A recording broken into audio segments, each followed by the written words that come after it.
desistência voluntária, o que é arrependimento eficaz e qual a sua consequência. Desistência voluntária ocorre quando, iniciada a execução, o sujeito, por ato voluntário, desiste de nela prosseguir, impedindo a consumação. Repito, iniciada a execução, o sujeito, por ato voluntário, desiste de nela prosseguir, impedindo a consumação. Exemplo, eu quero matar alguém e vou dar 6 tiros. Dou o primeiro tiro, segundo, terceiro. No terceiro, a vítima me provoca: Gustavo, por que você está me matando? Ao que respondo: ora, porque você me traiu. Não, Gustavo, não fui eu, foi o Ricardão, foi ele que te traiu. Foi o Ricardão?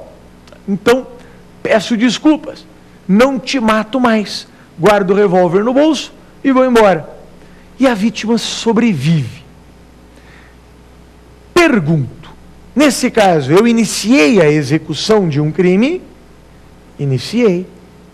Eu consumei? Não, porque a vítima não morreu.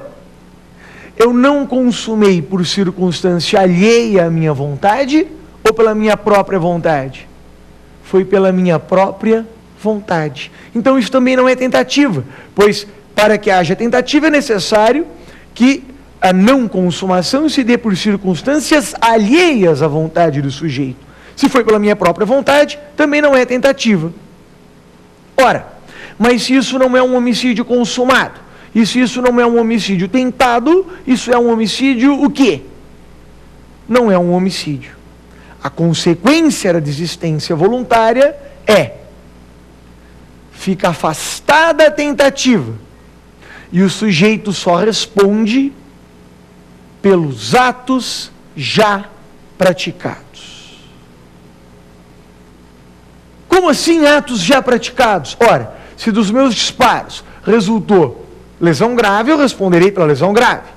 Se resultou lesão leve, responderei pela leve. Se não houve lesão, pelo disparo de arma de fogo, pela periclitação da vida ou da saúde, respondo pelos atos já praticados. A tentativa ficará afastada.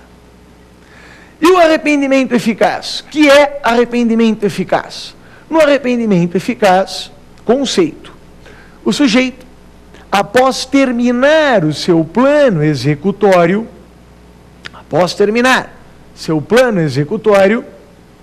ele, por ato voluntário, age de forma eficiente a impedir a consumação. Repito, por ato voluntário, ele age de forma eficiente a impedir a consumação. Exemplo: quero matar alguém. Como? 6 tiros. Primeiro, segundo, terceiro, quarto, quinto, sexto disparo. Vejo lá o sujeito se contorcendo, ao que ele me provoca: Gustavo, por que disparou, descarregou o revólver em mim? Não é?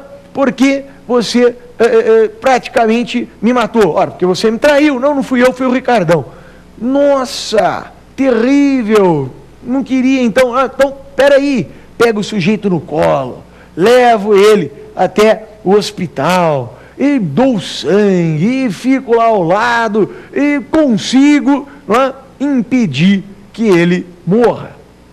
Ora, nesse caso, mais uma vez, eu iniciei a execução de um crime? Iniciei. Consumei? Não. E não consumei pela minha própria vontade, pela minha própria conduta, que foi eficiente, eficaz. O arrependimento deve ser eficaz, que foi eficaz a impedir o resultado. Qual é a consequência do arrependimento eficaz? A mesma da desistência voluntária, ou seja, fica afastada a tentativa e o sujeito só responde pelos atos já praticados. Certo? Então percebam que desistência voluntária e arrependimento eficaz têm a mesma consequência. Nos 2 casos fica afastada a tentativa e o sujeito só responde pelos atos já praticados. A diferença é que na desistência voluntária, o sujeito simplesmente deixa de exaurir seu plano criminoso e se omite em prosseguir na execução do crime. No arrependimento eficaz, o sujeito já esgotou o seu plano e ele tem que agir, ele tem que mudar o rumo da dinâmica dos fatos para conseguir impedir a consumação. Mas a consequência, nas duas hipóteses, é a mesma.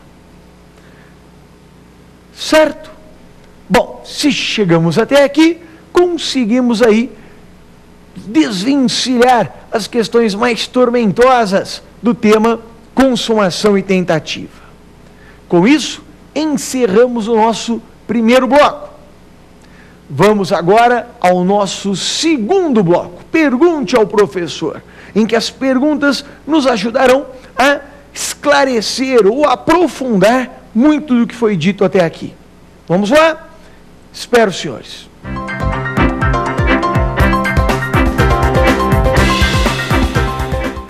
Bem-vindos, senhores, ao nosso segundo bloco, Pergunte ao Professor, em que terei o prazer de responder a 5 questões escolhidas entre nossos alunos. Vocês também podem participar desse bloco, enviando suas perguntas ou sugestões de temas para o e-mail provafinal@lfg.com.br. Vamos então para a nossa primeira pergunta. Qual é? Professor, é possível tentativa de crime culposo? Se é possível tentativa de crime culposo? Não. O crime culposo, salvo na hipótese da culpa imprópria, que é aquela relacionada com a discriminante putativa, mas chama-se culpa imprópria exatamente porque não é uma culpa de verdade, no crime culposo não seria possível a tentativa. Por quê? Porque na tentativa o sujeito quer o resultado ou arrisca o resultado e não o alcança por circunstâncias alheias à sua vontade. Mas se é por circunstância alheia à sua vontade, quer dizer que ele tem vontade de resultado. Ele ou quer ou arrisca, tem dolo direto ou dolo eventual. No crime culposo, o sujeito não pode ter vontade de resultado. Não pode ter nem dolo direto, nem dolo eventual. Não é isso? Claro, senão o crime não é culposo. Daí a incompatibilidade lógica, conceitual, entre a tentativa e o crime culposo. Na tentativa, o sujeito quer ou arrisca e não consegue. No crime culposo, o sujeito não pode nem querer nem arriscar, porque senão o crime não é culposo, é doloso. Aliás, pelo não cabimento da tentativa no crime culposo, prevalece, e confesso que tenho minhas restrições acerca do assunto, mas prevalece que também não seria possível a tentativa de crime préter-doloso. Lembra do crime préter-doloso? Préter-doloso é aquele crime qualificado pelo resultado em que, após descrever um crime doloso de forma completa, o legislador faz a previsão de um resultado culposo capaz de influir na dosagem da pena. Lesão corporal dolosa, está lá um crime doloso completo, seguida de morte culposa, está aqui um resultado culposo capaz de interferir na dosagem da pena. Ora, se não cabe tentativa de crime culposo, também não caberia no crime préter-doloso. Por quê?